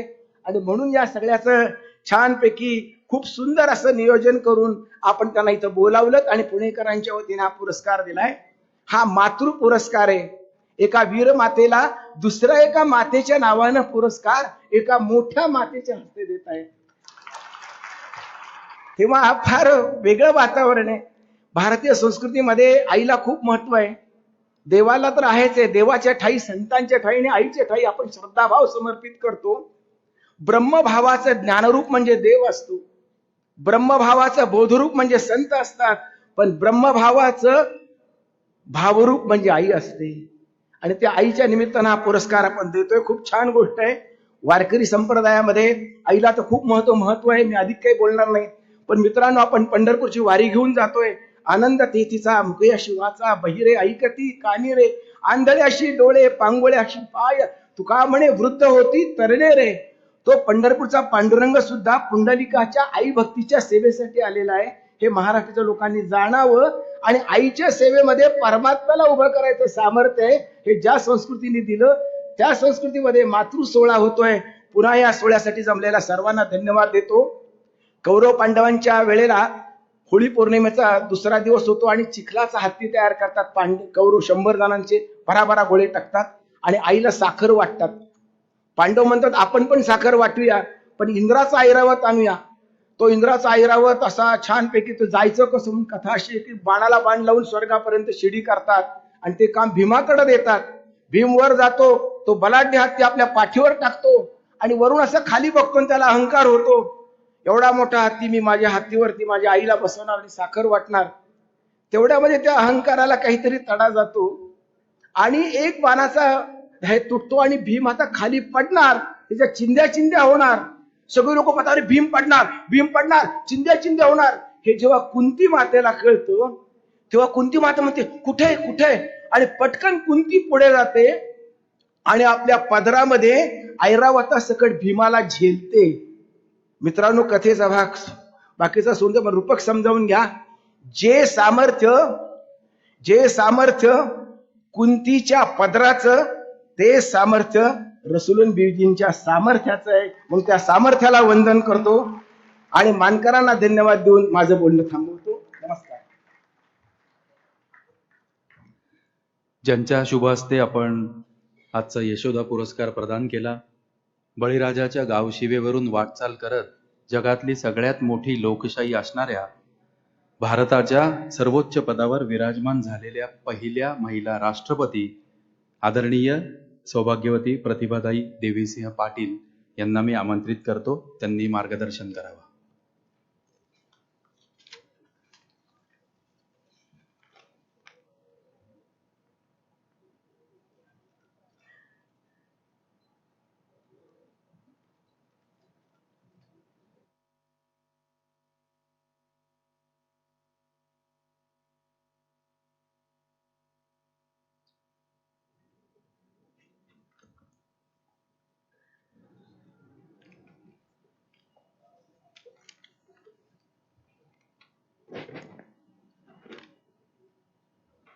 ज्यांचा आज आपण अतिशय प्रेमाने, कृतज्ञता भावनेने आणि सन्मानाने सत्कार केला, त्या श्रीमती रसूलन बीबीजी,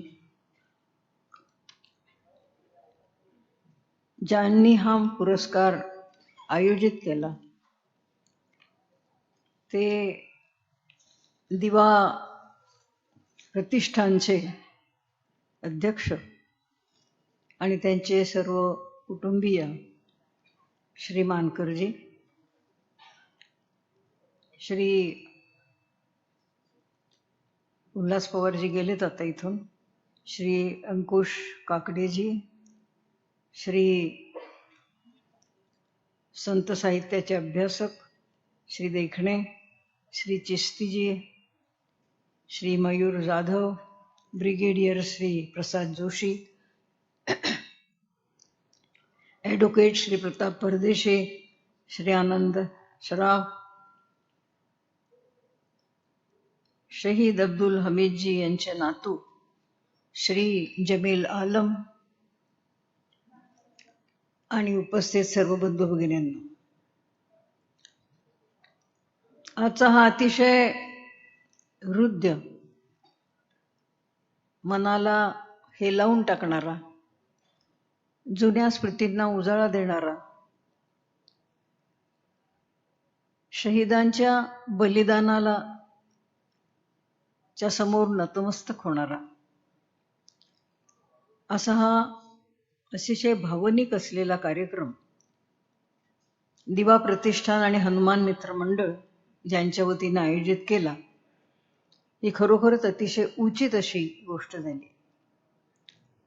आणि म्हणून मी श्री मानकर आणि त्यांचे कुटुंबीय यांना मनापासून धन्यवाद देते की त्यांनी पुन्हा एकदा देशाला या वीर पुरुषाची, त्याच्या बलिदानाची, त्याच्या देशप्रेमाची पुन्हा एकदा जाणीव करून दिली. आणि हा पुरस्कार आपल्या मातेच्या स्मरणार्थ त्यांनी केलेला आहे. आपली संस्कृती ही मातृप्रधान संस्कृती आहे. मातेचं तर अपरंपार असं महत्व आहेच, पण आईसारखंच प्रेम करणारी, संगोपन करणारी ही आई सुद्धा अतिशय महत्वाची असते. त्यांनी आपल्या देशाला, भारत मातेला यशोदा समजून हा पुरस्कार यशोदा या नावाने दिलेला आहे. या गोष्टीच्या महत्व हे आपण लक्षात घेतलं पाहिजे. त्यांच्याबद्दल आपण अगोदर ऐकलं की गरीब गोरगरिबांच्या मदतीसाठी सदैव तयार असणारे, समाजोपयोगी काम करण्याची वृत्ती ज्यांची आहे, आईच्या ठिकाणी आदरभाव ठेवून मातृभक्ती व्यक्त करणारी व्यक्ती ही नेहमी चांगलीच असू शकते. आणि म्हणून एक चांगलं आणि कर्तृत्ववान व्यक्तिमत्व असणारं असं हे श्री दीपक मानकर यांचं कृत्य हे अतिशय अभिनंदनीय असं. संबंध भारताला गौरवान्वित करणारं आणि देशामधल्या प्रत्येकाची मान, तुमची आमची सगळ्या प्रत्येकाची मान उंचावणार असे कंपनी क्वार्टर मास्टर हवलदार शहीद अब्दुल हमीद यांच्या पत्नी श्रीमती रुसलन देवीजी यांना हा पुरस्कार आज दिला गेलाय. हे या पुरस्काराचं महत्व आहे, तुमचं आमचं महत्व आहे. आणि म्हणून आपण सगळेच त्यांना या निमित्ताने आपण त्यांच्याबद्दलची कृतज्ञता व्यक्त करूया. त्यांनी हा पुरस्कार स्वीकारला हा पुणेकरांचा सन्मान आहे. आणि म्हणून ज्यांनी आपल्या पतीच्या मृत्यूनंतर, मृत्यू झालेली व्यक्ती तर एकदा लढून जाते, पण युद्धविधवा जी असते तिला आयुष्यभर लढत लावावं लागतं. ती लढाई वेगळ्या प्रकारची असते. ती संसार चालवण्याची लढाई असते. आपला सन्मान कायम ठेवून लढण्याची ती लढाई असते. मी स्वतः राज्यपाल असताना राजस्थानचे, मला युद्धविधवांचे प्रश्न माहिती आहेत. कारण सगळ्यात जास्त युद्धविधवा या राजस्थानमधून झालेल्या आहेत. तिथून फार मोठ्या प्रमाणामध्ये सैनिकमध्ये भरती होणाऱ्यांची संख्या आहे. आणि एकदा माझ्याकडे एक युद्धविधवा भेटायला आली आणि तिला मला तिचे दुःख सांगितले. मला अतिशय वाईट वाटलं की जिच्या पतीने देशासाठी प्राण दिला, सबंध आयुष्य खर्च केलं, तिच्या पत्नीला इतक्या अडचणींमधून आणि संकटामधून जावं लागावं. सरकारने पुरस्कृत जाहीर केलेले आहेत, पुरस्कार देतात, पण ते तिच्यापर्यंत पोहोचत नाही. आणि पुन्हा शहीदाच्या गावातले लोक शहीदांचे पुतळे करतात, तर इलाजे सरकारने पैसे दिलेले असतात, त्याच्यातून तू दे म्हणून सांगताय. स्वतःचे कॉन्ट्रीब्युशन स्वतः जाऊन देत नाही, तिच्या पैशातून म्हणतायत की आता आपण पुतळा काढूया. म्हणजे तिच्या पुढच्या भवितव्यासाठी, मुलाबाळांच्यासाठी दिलेला पैसा जो होता तोही याच्यामध्ये देण्याची परिस्थिती त्यांच्यावर ओढ. तेव्हा मी हे सगळं बंद करायला लावलं. आणखी त्यांच्यासाठी जे जे सरकारने मदत म्हणून दिलेले आहे, ज्या ज्या सोयी आणि उपलब्ध करून दिलेल्या आहेत, त्या प्रत्येकीला मिळायला पाहिजेत. म्हणून मी संबंध राजस्थानमधल्या कलेक्टर्सना पत्र लिहून त्यांच्याकडून माहिती मागवली की किती युद्धविधवा राजस्थानमध्ये आहेत. आणि मी त्यांची यादी मागवल्यानंतर प्रत्येकीला माझ्या सहीने पत्र पाठवलं. जवळजवळ 1100 महिला त्या होत्या. आणि त्यांना कळवलं की तुमच्याकरता जे काही सरकारने दिलेलं आहे तुम्हाला मिळत नसेल, तुमच्या काय अडचणी असतील तर तुम्ही माझ्याकडे लिहा. आणि मी माझ्या राष्ट्रपती भवनाच्या सेक्रेटेरिएटमध्ये एक वेगळा असा सेक्शन तयार केला आणि त्यांना सांगितलं की हा सेक्शन फक्त युद्ध महिलांच्या असणाऱ्या अडचणी दूर करण्याकरता काम करेल. आणि त्याप्रमाणे अनेक अशा युद्धविधवा महिलांच्या साठी आपण काम केलं. तेव्हा त्यांना आयुष्यभर लढावं लागतं. समाजातल्या वेगवेगळ्या चालीरीती असतात, समाजामधले वेगवेगळे दबाव असतात. स्वतःच्या मुलांचं तर करायचंच असतं, पण स्वतःला देखील अनेक अपमानाच्या परिस्थितीमधून, अनेक संकटामधून त्यांना जावं लागतं. तेव्हा या युद्धामधून त्या लढल्या, याबद्दल मी त्यांचा सन्मान करते. या युद्धात त्यांनी जिंकलं.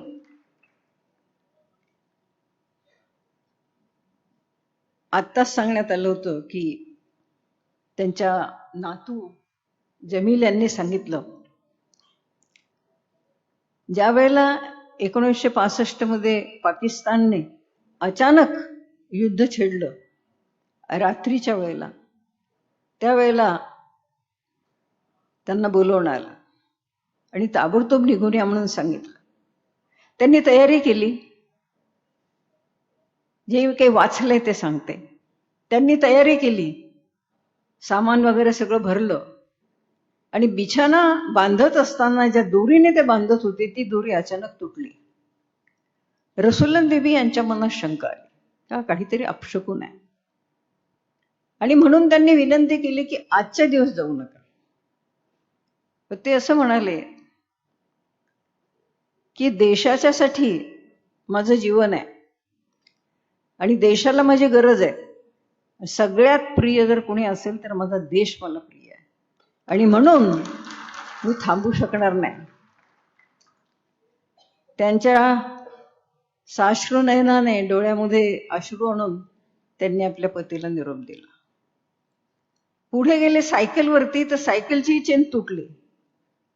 तेव्हा सायकल तशीच ठेवली आणि पायी स्टेशनपर्यंत गेले, सगळं सामान डोक्यावर घेऊन, पण गेल्याशिवाय राहिले नाही. तेव्हा ही जी एक प्रकारची राष्ट्रभक्ती, आपल्या कर्तव्याच्या प्रती असणारी माणसाची कर्तव्य पूर्तीची भावना आहे, तो निश्चय आहे, तो प्रण आहे, जी जिद्द आहे, ही जिद्द ही खरी आपल्या देशाला मजबूत करण्यासाठी कारणीभूत ठरते. आणि म्हणून आपण अशा वीरांना, आणि आज सैनिक जो जो असेल, जिथं जिथं काम करत असेल, तो अतिशय कठीण परिस्थितीमधून काम करतोय. मी राष्ट्रपती असताना सुप्रीम कमांडर ऑफ 3 फोर्सेस या नात्याने मला या गोष्टीचा अतिशय नेहमी अभिमान वाटायचा की आमची सगळी सेना किती जबरदस्त इच्छाशक्तीने काम करते, केवढा सॅक्रिफाईस आहे, केवढे कष्ट आहेत. मी तिथल्या तंगधार नावाची, मी बॉर्डर्सवरती गेले, चायनाची बॉर्डर, पाकिस्तानची, स्वतः पाहण्याकरता काय आहे काय नाही. ते जोशी कर्ण हे आहेत ब्रिगेडियर, ते सांगू शकतील. मी तिथल्या तंगधार या भागामध्ये गेले, जी पाकिस्तानची बॉर्डर अतिशय उंचावर आहे आणि एक असं झोपडीसारखं एक हे केलेलं असते टेंट, आणि त्याच्यामध्ये हे राहतात. खूप बर्फ. त्यांना जे खालून सप्लाय केलेलं असतं अन्न, गोठवलेलं अन्न, तेवढंच त्यांना 8 दिवसाचं आलेलं अन्न एवढं एवढं खाऊन दिवस काढावे लागतात, कारण वर पोहोचवणं मुश्किल असतं, ट्रान्सपोर्ट कठीण आहे एवढ्या वर. तिथे काय मोटारी जात नाही किंवा कुठल्याही दुसरे साधनं नाहीत. अंगावर डोक्यावर घेऊन मग दुसऱ्या जवानांना तिथे वर पाठवावं लागतं. तेव्हा एका वेळेला जास्त पाठवू शकत नाही. राहण्याची सोय नाही, नीट झोपण्याची सोय नाही, बर्फ सगळीकडे, अतिशय थंड. आणि अशा याच्यामध्ये जागता पहारा देऊन बॉर्डरवरती पाहणं ही सोपी गोष्ट नाही. तेव्हा त्यांना काय परिस्थितीतून जावं लागतं ही तिथे गेल्याशिवाय आपल्याला समजू शकत नाही. तेव्हा अशा अतिशय कठीण आणि अतिशय संकटाच्या काळामध्ये आपला जीव धोक्यामध्ये घालून काम करणारे आमचे सैनिक म्हणजे आपल्या देशाची शान आहे. त्यांची आठवण करणं, त्यांच्या केलेल्या त्यागाची आठवण करणं हे आपल्या सगळ्यांचं कर्तव्य ठरतं. आणि म्हणून आपल्या या 1935 मध्ये 1935 मध्ये 33 मध्ये त्यांचा जन्म झाला. तेव्हा भारताचा नाव उंचवणारा एक युद्ध हिरा जन्माला त्या दिवशी आला आणि त्याचं नाव होतं अब्दुल हमीद. समाजसेवा आणि राष्ट्रसेवा याचा धगधगता असा अग्नी त्यांच्या रक्तामध्ये घेऊनच ते जन्माला आले होते. आणि शौर्य आणि पराक्रमाचं शिखर गाठता गाठता त्यांना वीर गती प्राप्त झाली. आताच आपल्याला सांगितल्याप्रमाणे ते ज्यावेळेला पंजाबमध्ये तरण भागामध्ये खेमकरण क्षेत्रामध्ये त्यांना पाठवण्यात आलेलं होतं आणि तिथं यांच्याकडे आपल्या भारतात त्यांच्याकडे तिकडून पॅटर्न टँक्स अमेरिकेने दिलेले अतिशय अवजड असे, म्हणजे ज्याला लोखंडाचा राक्षस म्हणता येईल असे ते पॅटर्न टँक्स, त्याच्यावरती त्यांचे सैनिक बसून पुढे येत आहेत आणि आमचे सैनिक 303ची बंदूक घेऊन आणि MLG घेऊन या मशीन गनने काम करतात. ही परिस्थिती होती. जीपवरती, त्याला गन माउंटेड जीप म्हणतात, अशी गन माउंटेड जीप ही अब्दुल हमीद यांच्याकडे दिलेली होती. अशाही परिस्थितीत सगळेजण सामोरे गेले आणि त्या पॅटर्न टँक्सच्या विरुद्ध तिकडून तोफेचे गोळे येत होते आणि हे इकडून सगळे आपले 303ची बंदूक घेऊन आणि त्यांना मारण्याचा प्रयत्न करत होते. अतिशय बुद्धिमान असणाऱ्या अब्दुल हमीद यांनी हे ओळखलं की हा एवढा मोठा भयंकर राक्षस लोखंडाचा, याच्यावरती आपल्या गोळ्या मारल्या तरी त्याचा काही उपयोग होणार नाही. आणि लढत असताना त्यांच्या लक्षात आलं की त्याच्यामधला जो भाग वीक होता, माझ्या माहितीप्रमाणे ज्या वेळेला तिचे असे टिल्ले आहेत म्हणजे टेकड्या त्याच्यावरून अशा वरून ज्या वेळेला तो पॅटर्न टँक यायचा तर त्याच्या पाठीमागचा खालचा जो भाग आहे तो वीक आहे हे त्यांच्या लक्षात आलं आणि नेमकं ते हेरून ते त्याच्यावर मारत असत आणि ते पॅटर्न टँक उडवून देत असत. अशा 8 पॅटर्न टँक त्यांनी मारले. त्यावेळेला ते देखील अतिशय आश्चर्यचकित झाले, घाबरले आणि ते पळायला लागले. तेव्हा हे त्यांच्या मागे आपली ती छोटीशी म्हणजे त्यांच्या त्या पॅटर्न टँक समोर यांची जी म्हणजे खेळणं ते घेऊन आणखीन ते त्यांच्या पाठला करत आणि त्यांना पळवून लावलं. पण दुर्दैवाने एक तोफगोळा आला, त्यांच्यावर पडला आणि त्यांना वीरगती प्राप्त झाली. असा हा देशाचा इतिहास आहे. शिवाजी महाराजांनी म्हटलं होतं आणि त्यांनी त्याच्या आधी मी आपल्याला सांगेल की अब्दुल हमीद यांनी आपल्या भावाला पत्र लिहिलं होतं तिथे गेल्यानंतर कि जिनके पास चक्र होता है उनकी बहुत इज्जत होती है. देखना झुन्नन, त्याचं नाव झुन्नन होतं, देखना झुन्नन इस युद्ध में मैं भी एक चक्र लेके आ जाऊंगा, मैं भी कुछ लेके आ जाऊंगा. ते तर स्वतः आले नाही पण परमवीर चक्र घेऊन आले. तेव्हा मला असं वाटतं की ज्याप्रमाणे शिवाजी महाराजांनी म्हटलं की गड आला पण सिंह गेला, परमवीर चक्र आलं पण हा सिंह तिथेच घायल झाला, संपला. असे हा आपल्या देशाचा इतिहास आहे. तेव्हा ह्या सगळ्या गोष्टी किती महत्वाच्या आहेत हे आपण सगळ्यांनी लक्षात घेतलं पाहिजे. त्यांना असं सांगितलं की हे तुमच्या बंदुका तुमच्या या तेवढ्या सक्षम नाहीत, तर त्यांनी सांगितलं तर जे आहे ते घेऊन आम्ही लढणार. आणि एकाने म्हटलंय त्याप्रमाणे म्हणजे बंदूक जरी वीक असली तरी त्यांचा हौसला बुलंद होता, त्यांचा निश्चय हा अतिशय कडक होता, आत्मविश्वास अतिशय पक्का होता. आणि म्हणून मंजिल उन्हीं को मिलती है जिनके सपनों में जान होती है, पंख से कुछ नहीं होता हौसलों से उड़ान होती. आणि हे सगळं करताना त्यांनी असं म्हटलं नाही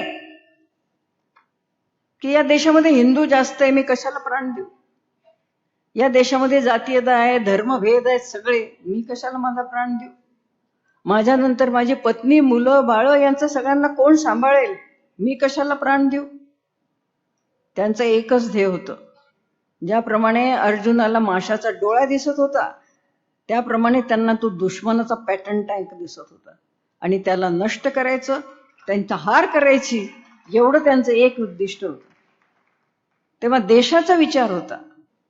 भक्तीची प्रेरणा होती. भारतभूमी मायभूमी आहे ही त्यांची भक्ती होती.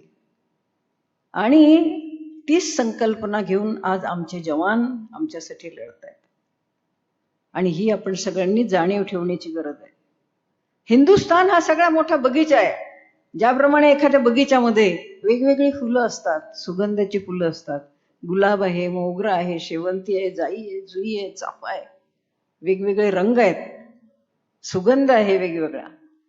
आणि म्हणून या हिंदुस्थानमध्ये सुद्धा हिंदू, मुसलमान, शीख, इसाई सगळे धर्माचे हे त्या बागेतली फुलं आहेत. हा आमच्या हिंदुस्थानचा बगीचा आहे. या बगीच्याला एकत्र कसं ठेवता येईल, या बगीच्याला शाबूत कसं ठेवता येईल, याचा प्रयत्न आपण सगळ्यांनी केला पाहिजे. आणि म्हणून कोण हिंदू आहे, कोण मुसलमान आहे, कोण आहे जातीचा, हे महत्व नाहीये. तर आमचा हिंदुस्थान हे आमचा बगीचा आहे, हा आम्हाला फुलवायचा आहे, ही भावना आपण सगळ्यांनी ठेवण्याची गरज आहे. आणि म्हणून बंधुभाव, एकता, सौहार्द, एकमेकाबद्दलचा सलोखा, एकमेकाबद्दलचं प्रेम ज्या आपल्या देशामध्ये राहणं हे अतिशय आवश्यक आहे. आणि म्हणून बंधुभाव, जाती धर्मात निर्माण होणारा एक प्रकारचा सौहार्द हा असणं अतिशय आवश्यक आहे. आणि तो टिकवून ठेवण्याचं काम हे तुम्हा सगळ्यांचं आहे, आपल्या सगळ्यांचं आहे. मी पुन्हा एकदा रसूलन बीबी यांचं मनपूर्वक आज आपण हा जो सत्कार केला, मी मनपूर्वक त्यांचं स्वागत करते, त्यांचं अभिनंदन करते. आणि ज्या शौर्याने त्यांनी त्यांच्या नंतर आपल्या पतीच्या नंतर त्यांनी देखील एक शौर्याने आपल्या उरलेल्या जीवनाचे लढाई त्या लढल्या, अशा त्या वीर पत्नी आहेत, त्यांचा मी मनपूर्वक सन्मान करते. धन्यवाद.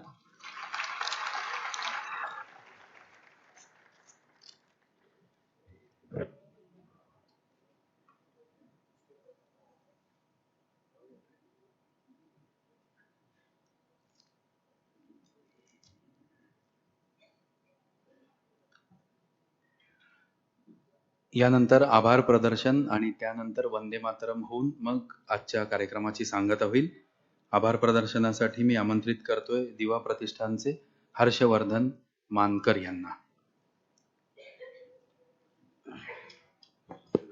व्यासपीठावर उपस्थित असलेले सर्व मान्यवर आणि मानकर कुटुंबियांवर प्रेम करणारे सर्व माता भगिनी आणि माझ्या युवा मित्रांनो, आजच्या या कार्यक्रमाला उपस्थित राहून तुम्ही सगळ्यांनी जे प्रेम आम्हाला दाखवलं आहे त्याबद्दल मी आपले आभार मान्य करतो.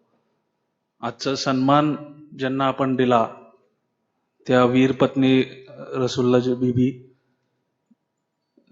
मैडम और दिलीम भाई, हमारे इनविटेशन का सम्मान करते हुए आप लोगों ने यहाँ पे आके और ये पुरस्कार एक्सेप्ट करके एक प्रकार से आपने हमारा और पुणेकर लोगों का सम्मान किया है, ऐसा मैं समझता हूँ. और मैं तहे दिल से आपका आभारी हूँ. त्याचप्रमाणे हा सन्मान ज्यांच्या हस्ते आपण दिला त्या आपल्या पहिल्या महिला राष्ट्रपती सौ प्रतिभाताई पाटील मॅडम, तुमचं उपस्थिती आम्हाला खूप ऊर्जादायक आहे आणि पुढील आयुष्यात वाटचाल करताना आपलं जे मार्गदर्शन आहे ते आम्हाला खूप फायद्याचं ठरेल. तसेच कार्यक्रमाला उपस्थित असलेले सर्व मान्यवर आदरणीय Vitthal Sheth Manyar, Ankush Anna Kakade, Dekhane sir, Chishti sir, advocate Pratap Pardeshi, Mayur शेठ जाधव, आपण सगळ्यांनीही आम्हाला असंच मार्गदर्शन आणि शुभेच्छा नेहमी आमच्या पाठीशी राहू द्यात आणि आम्हाला या शुभेच्छा आमचं कार्य करताना खूप उपयोगी राहतील. आणि हा कार्यक्रम यशस्वी करण्यासाठी गेले 15 दिवस रात्रंदिवस काही मंडळी कष्ट करतायत. त्यांचं नाव उल्लेख केल्याशिवाय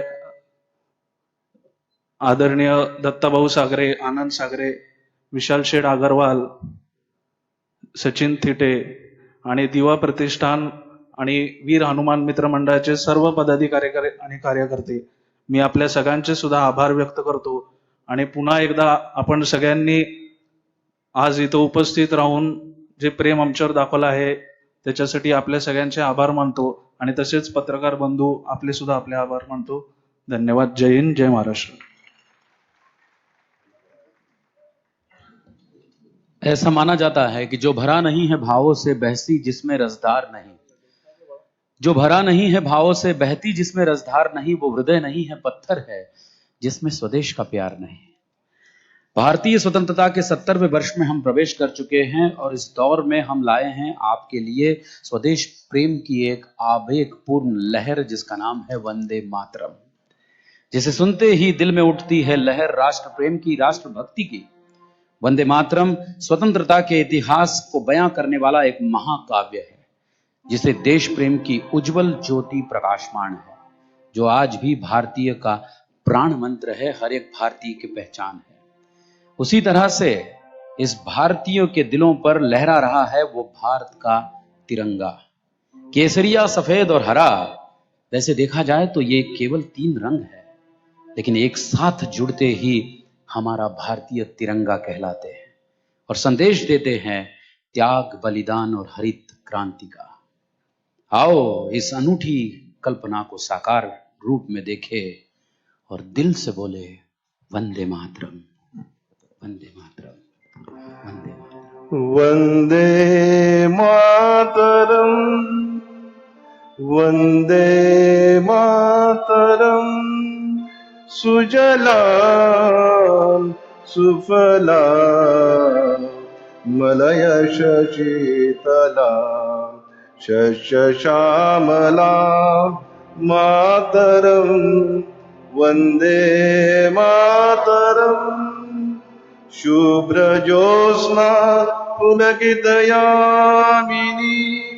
पुल्यकुसुमिता द्रुमदल शोभिनी सुहासिनी सुमधुर भाषिणी सुखदां वरदां मातरम, वंदे मातरम, वंदे मातरम। भारत माता की धन्यवाद। आजच्या कार्यक्रमाची या ठिकाणी सांगता झाली। धन्यवाद।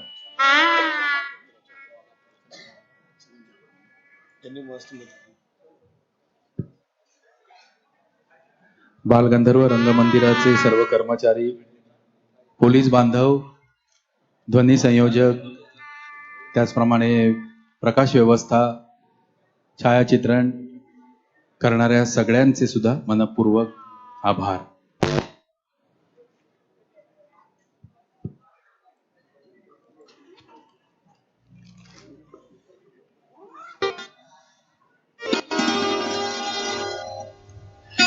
शुक्रिया अदा आप सबका।